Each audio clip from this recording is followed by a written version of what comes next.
The views and opinions expressed on any program are those of the producers and/or the persons appearing on the program and do not necessarily reflect the views and opinions of FRC Media, Bristol Community College, or the City of Fall River.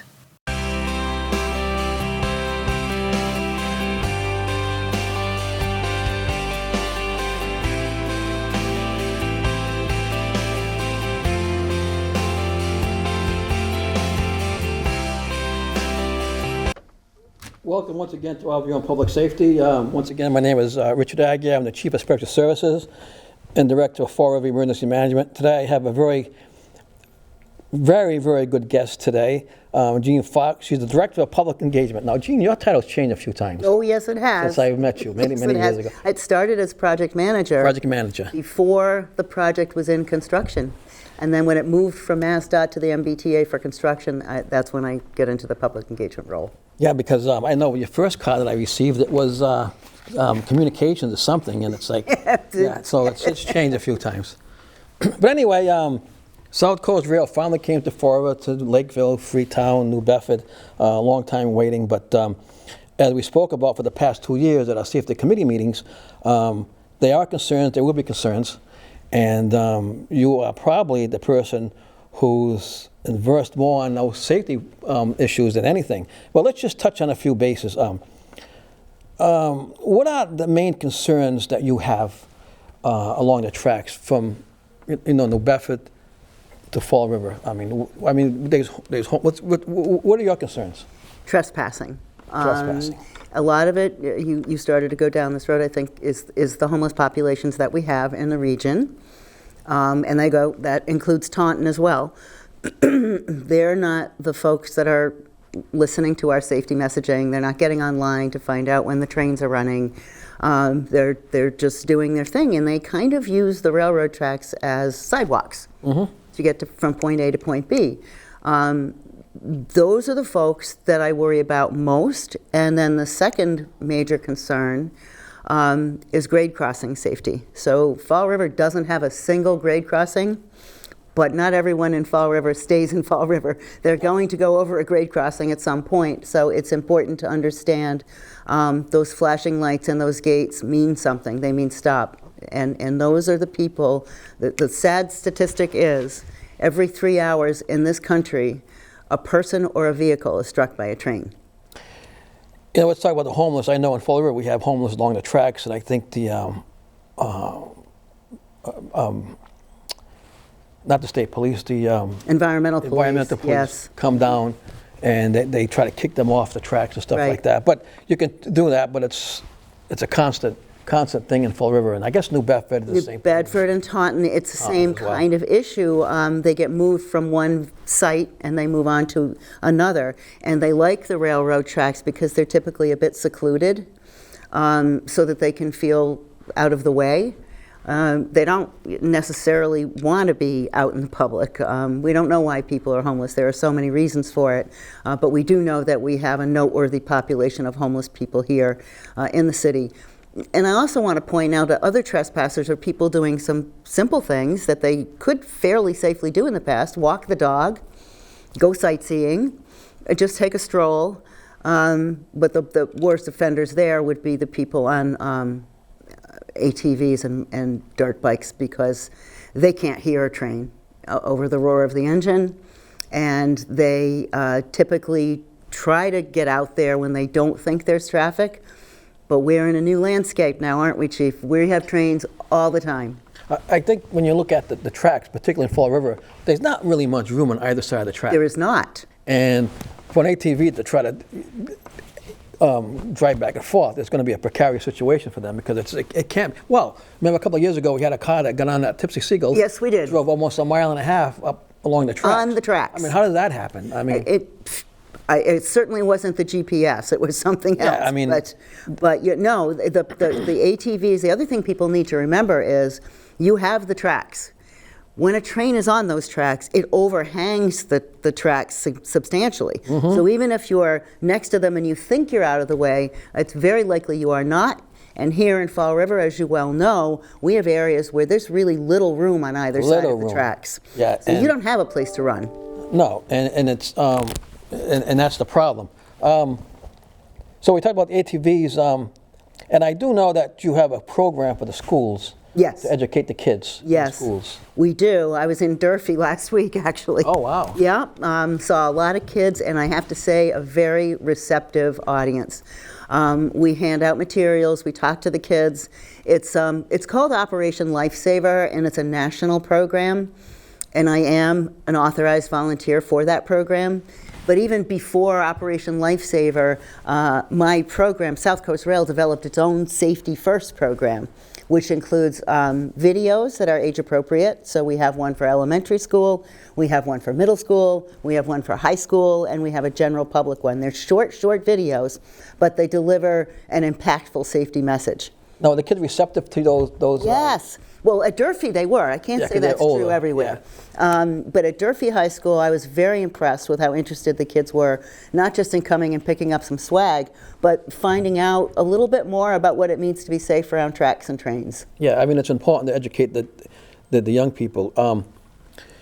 The other thing is, I guess people don't realize how fast the train will be coming through Fall River or Taunton or Lakeville or Freetown.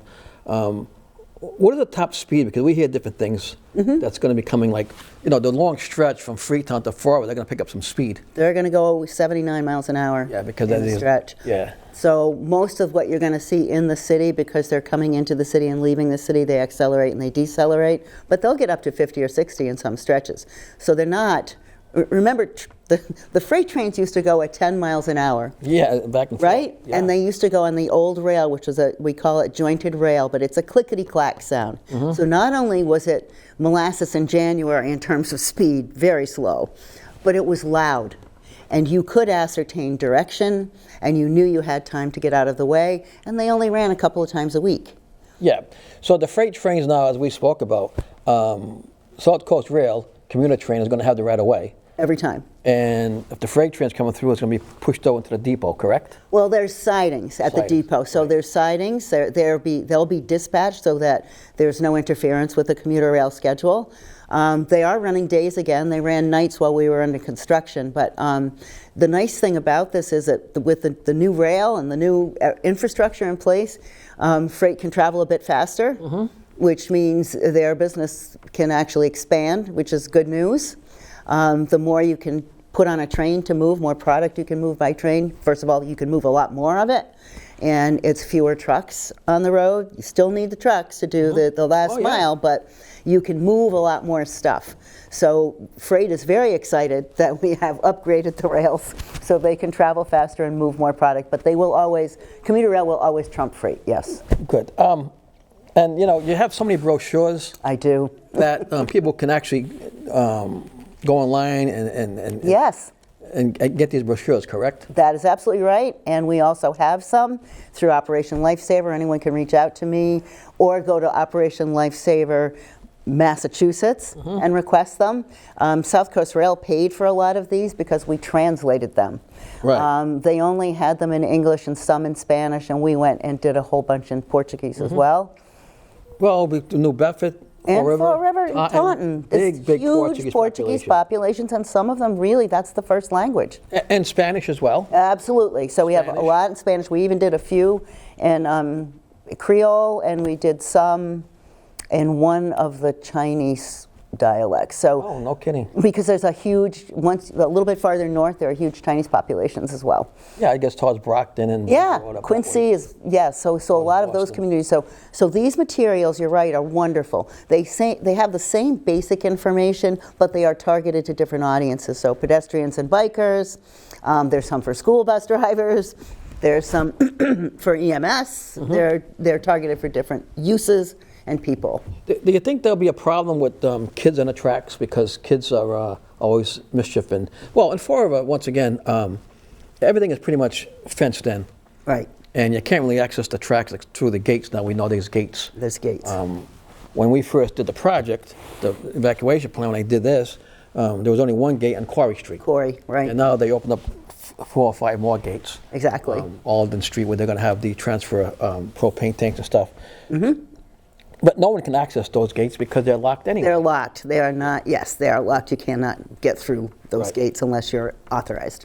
And I would imagine in some areas, some people will just cut the chains to access the gate. The It tracks, happens. correct? I mean, I'm going to hope it doesn't. Yeah.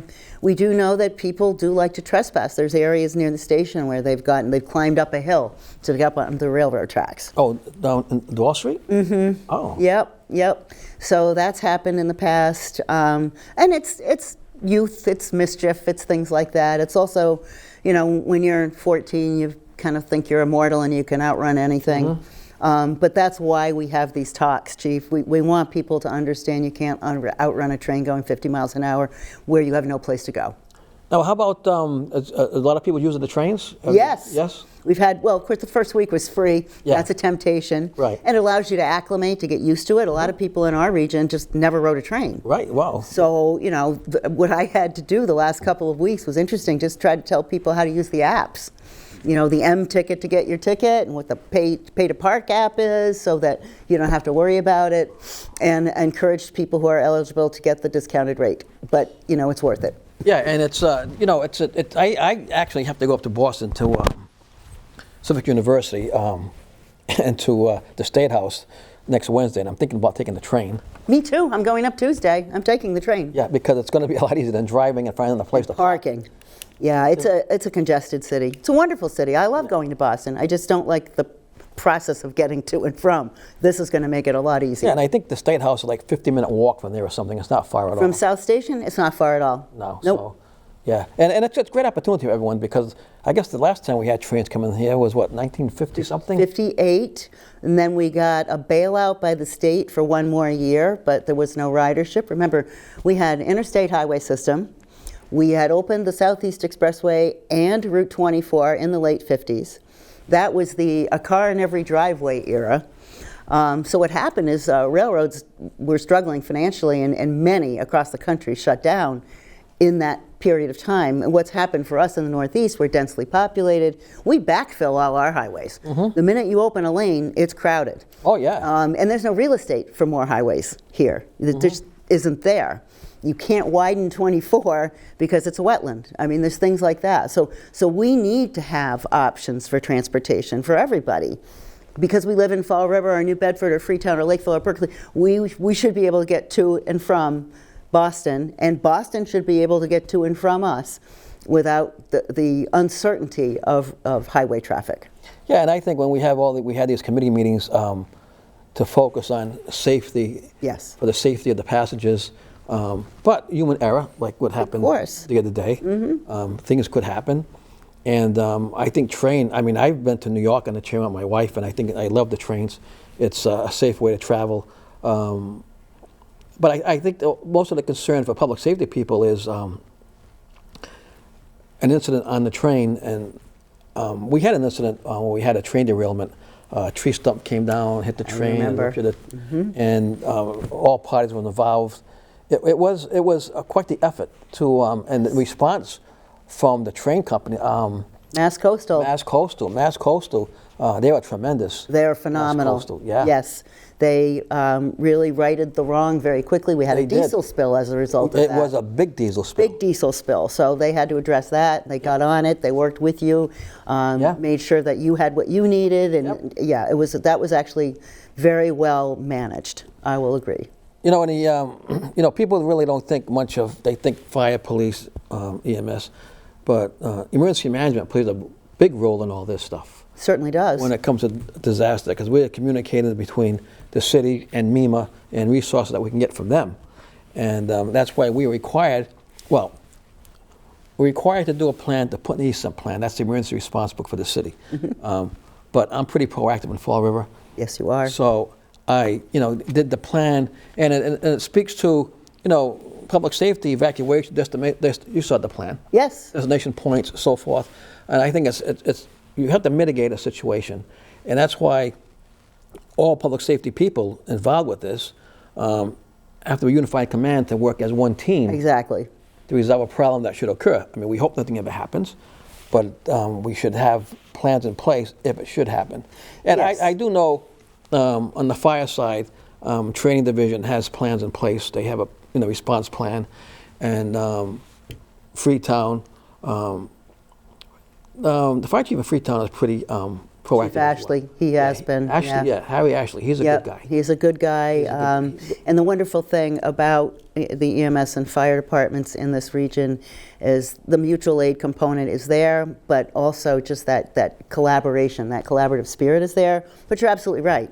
In the event of a mass casualty event, you have to have a unified approach to how it's going to be dealt with. That's why we did the drills.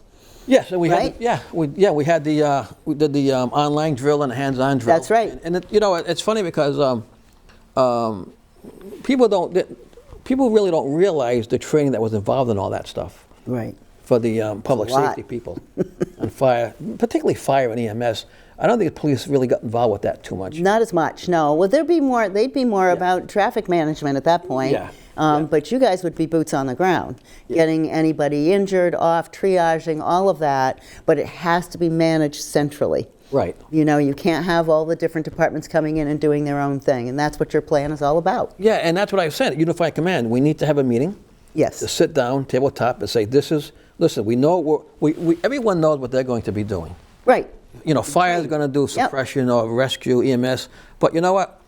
You have to have one incident commander to coordinate all these efforts. Exactly. And my plan is to have, I think when you saw this, a command center where we have unified command and that one thing, and we have one spokesperson to get the information out to everybody. Exactly. Because if you have 100 people walking around not knowing what they're doing, it's not going to solve the problem.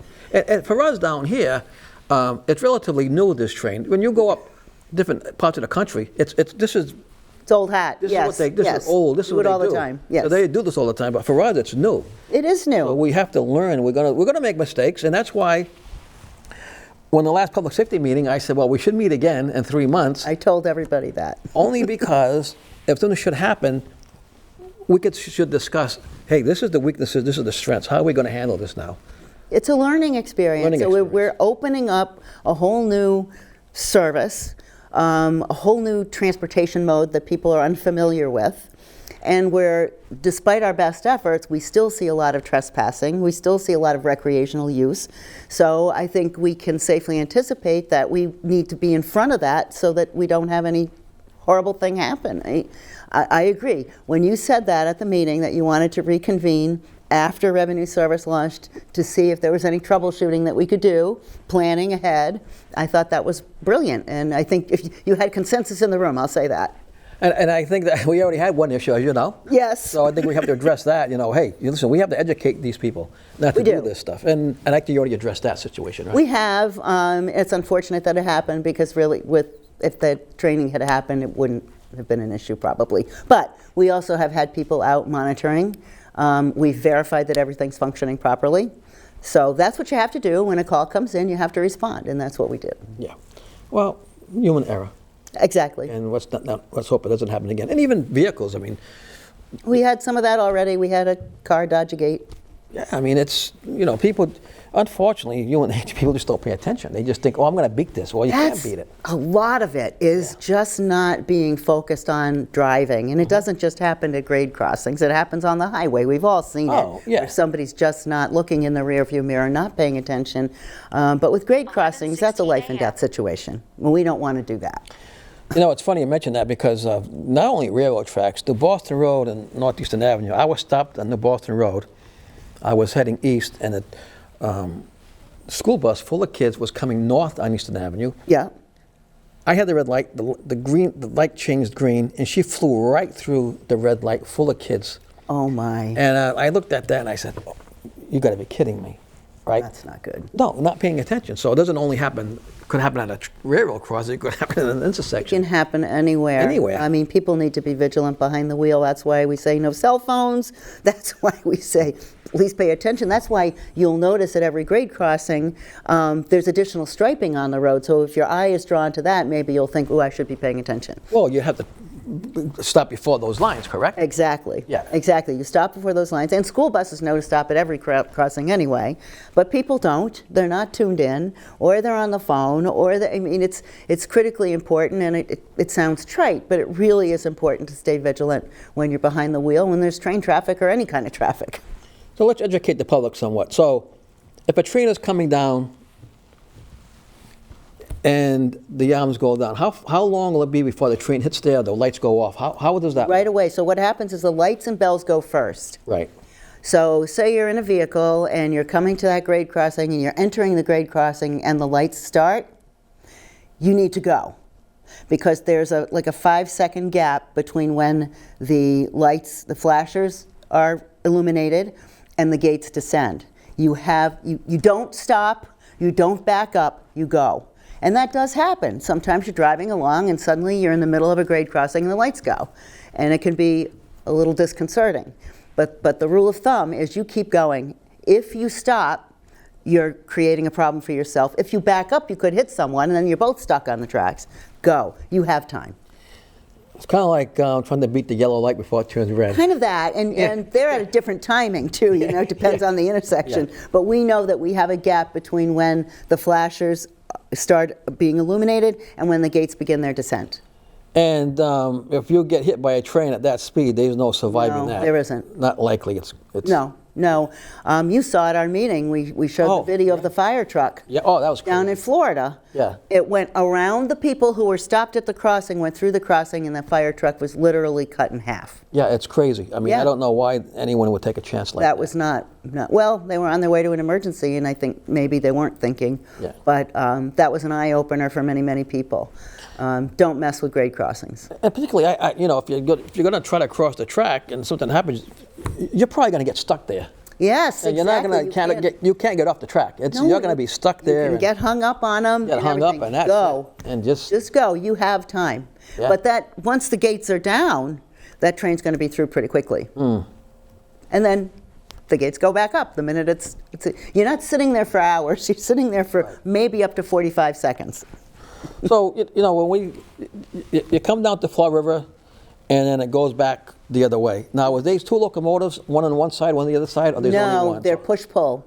Push-pull. They're push-pull locomotives. So they pull one way, and then when they are going in the other direction, the locomotive will be pushing the cars. And there's an engineer, there's a pilot and an engineer. Yep, and everything's inspected before it changes direction. Right. They do the brake test. There's a number of federal and state mandates that they have to abide by, and that's for safety, of course. So now the depot down off of North Main Street, Weaver's Cove, is that more like a maintenance area as well for the trains? No, that is primarily where they stop at the end of the day and begin early the next morning. Oh, okay. Minor maintenance might happen there. Certainly the cars are cleaned out there. Major maintenance is at different facilities. They wouldn't be maintained there. There's extra tracks there. So usually you're going to have 4 train sets parked there, but there's 6 sets of tracks. So if there's a disabled train, they can pull onto one of the others until another train can come get it, bring it up for its whatever service it needs. So besides the locomotive, how many cars are there? How many passenger cars are they? 6. There's 6. Mm-hmm. And that's the norm. Yes, and that's basically because that's what South Station can accommodate. Oh, I see. When you get up there, the platforms are only so long. Oh, I see. And we're on, at the end, our line is, which is where the old Middleborough line used to end. So, yeah, you can't have a bigger consist than that. And that when that project first started, it was an expensive proposition to get that train track all the way down to Fall River. Yes, it was, well, the good news is there were train tracks there. Yep. So in terms of the permitting, we didn't have to go through the hurdles you'd have to go through if you're putting in a whole new line, right? We were using existing freight tracks.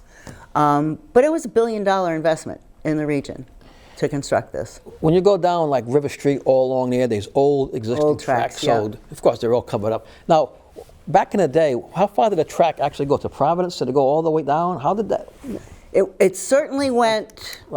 I don't know if it went all the way. Not that way to Providence. That's a good question. Yeah. But it did go. It went as far as it could. I mean, they had tracks up to into Rhode Island. Yeah, I mean, because there's old tracks all along that area. All the way. Yep. Yeah, and when they started doing the tracks for the South Coast Rail, I mean, that was a lot of work getting all those old tracks out of there. Oh, it was. How long did that project take, Gene, altogether? The total construction was a little over 5 years. 5 years. Yeah, which was when you consider COVID and supply chain. The fact that you got 37 miles of track that they did, plus God knows how many culverts and bridges and everything else that goes into building a railroad like that, I think is really exceptional. I think they really did a good job. We had great contractors on this, and some of them are working on the Route 79 project right now. You got D.W. White down there. They worked on it with us. Yeah, because we've got train crossings, Weaver Street, I think it was Essex Street, down towards President Avenue in that area. So you had to reconstruct all those. All of that and those bridges. Yep, yeah, we did all those. We did some of those early action. We did President Brownell earlier. Brownell, yep. Yep. And down by O'Connor's boatyard. We did a lot down there, put in a new culvert and everything. Yeah, because that was a process going on for a few years. Oh, it was. Yeah. There was terrible drainage problem down there. Yeah, but we fixed it. Well, I remember when we get major rainstorms. Oh. The rain would just like a deluge right down there and flood that whole area. It was terrible. Yeah. The culvert was horribly blocked. From debris just getting in there over time, and it's a downhill, so it was gravity fed, right, and blocked. So the water, the huge torrential downpours you're talking about, couldn't navigate the culvert, went around, and that because it's a down low area right by the water, it would just accumulate, and if it were really cold, it turned into a nice ice rink. I mean, it was bad. So it's fixed. Yeah, everything's fixed. Well, like I say, it was a big project that took a long time. It did. To do all this stuff, but it finally came to fruition. It's finally here. Yes. And I know you played a big part in this. This has been a passion of mine for many more years than I've actually been employed to do it. I saw the need. I saw other places getting the opportunity to have an option via commuter rail, and we weren't getting it. And we were told so many times, yeah, it'll come, and it didn't come.